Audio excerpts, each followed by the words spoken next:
আপনি প্রধানমন্ত্রী আমাকে ডাকলেন এবং বললেন যে আপনার জন্য আমার ছোট্ট একটা অনুরোধ, আপনি কখনো এটা ফেরেন না। সৌভাগ্য বলেন আর মিরাক্কেল বলেন, কন্টেন্ট ক্রিয়েটর এবং ফ্রিল্যান্সারদের জন্য সুখবর বয়ে আনলো 2026-27 অর্থ বছরের নতুন বাজেটে।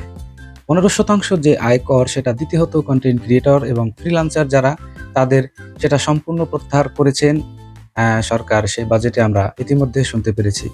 আমি ভিডিওর কিছু অংশ আপনাদেরকে দেখাচ্ছি, আপনারা শুনুন। কন্টেন্ট ক্রিয়েটর ও ফ্রিল্যান্সার কর্তৃক প্রদত্ত সেবার উপর আরোপিত 15% ভ্যাট সম্পূর্ণরূপে অব্যাহতি প্রদান করার প্রস্তাব করছি। শুনলেন, এই চেষ্টার সূত্রপাত ঘটিয়েছে কোথায়? চলুন সেখান থেকে কিছু কথা শুনে নেওয়া যাক। আমি চাই যে ইয়াংরা হচ্ছে ডিজিটাল মার্কেটিংয়ে যাক, তারা হচ্ছে বৈদেশিক বিভিন্ন কাজে ইনভলভ থাকুক, তারা বাইরের অর্থ দেশে নিয়ে আসতে নাও।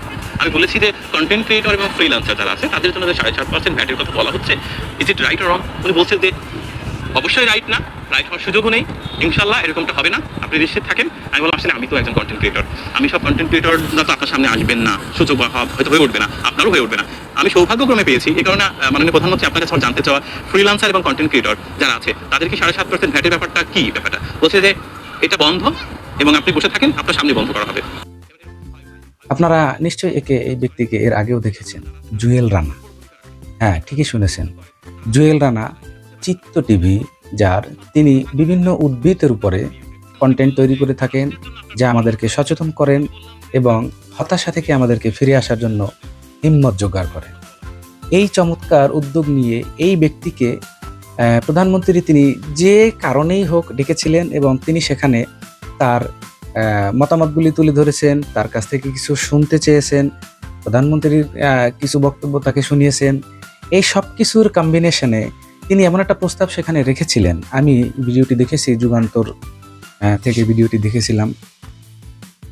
সেখানে তিনি বলেছিলেন যে আমি নিজেও তো একজন কন্টেন্ট ক্রিয়েটর, এই যে 7.5% একটা ভ্যাটের কথা যেখানে বলা আছে, এইটা কেন? তখন তিনি বলেছিলেন যে আমি তো একজন কন্টেন্ট ক্রিয়েটর, আমি সব কন্টেন্ট ক্রিয়েটররা তো আপনার সামনে আসবেন না, সুযোগ হয়তো হয়ে উঠবে না, আপনারও হয়ে উঠবে না। আমি সৌভাগ্যক্রমে পেয়েছি, এই কারণে মাননীয় প্রধানমন্ত্রী আপনার কাছে জানতে চাওয়া, ফ্রিল্যান্সার এবং কন্টেন্ট ক্রিয়েটর যারা আছে তাদেরকে 7.5% ভ্যাটের ব্যাপারটা কি? ব্যাপারটা বলছে যে এটা বন্ধ এবং আপনি বসে থাকেন, আপনার সামনে বন্ধ করা হবে। উদ্যোগ আমরা মনে করে থাকলেও উপকারটা কিন্তু সকল কন্টেন্ট ক্রিয়েটর যারা, তাদের সকলের জন্য হয়েছে। এই যে একটা ভালোর দিক, এই ভালোর দিকের জন্য চিত্ত টিভিকে আপনারা ফলো করুন, সাবস্ক্রাইব করুন। আমি তার হয়ে আমার এই ভিডিওর মাধ্যমে তাকে ধন্যবাদটা জানাচ্ছি। আমি জানি না আমার এই ভিডিও তার চোখে কখনো পড়বে কিনা, তবে তার সেদিনের বলা সেই কথাগুলো আমি অত্যন্ত সম্মানের সাথে গ্রহণ করছি এবং তাকে আন্তরিক ধন্যবাদ জানাচ্ছি।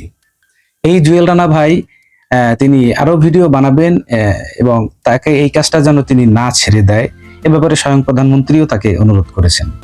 আমি আশা করব তিনি প্রকৃতি এবং উদ্ভিদ নিয়ে যেই ধরনের ভিডিও তিনি নির্মিত করে থাকেন, সেগুলি সমাজসেবামূলক, জনকল্যাণ এবং সোশ্যাল অ্যাওয়ারনেসের যে কাজগুলো তিনি করে থাকেন সেটা যেন অব্যাহত রাখেন, যা দেশ, জনগণ এবং জনতার কল্যাণের জন্য কাজে আসবে।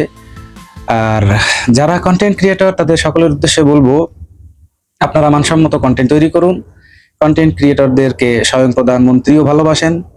আপনারা সকলে উন্নত মানের শিক্ষামূলক এবং বার্তা সংশ্লিষ্ট কিছু কাজ করুন, যা সমাজে উন্নয়নশীল ব্যক্তি চরিত্র থেকে শুরু করে দেশের সর্বত্র ভালো কোনো কিছু বয়ে আনে, ভালো কিছু কোনো আমাদেরকে দেয়, সেই প্রত্যাশা রাখি। আজকের ভিডিও এ পর্যন্তই। আর মাঝখানে যে ক্লিপসগুলো আপনাদেরকে দেখালাম সেগুলি সংগৃহীত, অবশ্যই আপনারা দেখতে থাকবেন। আর আমাদের এই চ্যানেলটি সাবস্ক্রাইব করে আপনাদের লাইক, কমেন্ট এবং শেয়ারের মধ্য দিয়ে আমাদেরকে এগিয়ে যেতে সহযোগিতা করুন। শুভকামনা সকল কন্টেন্ট ক্রিয়েটরদের জন্য। যারা দেখবেন, যাদের চোখে পড়বে, অবশ্যই সবাইকে সাপোর্ট করে ধন্যবাদটুকু অন্তত দিয়ে যাব। আল্লাহ হাফেজ।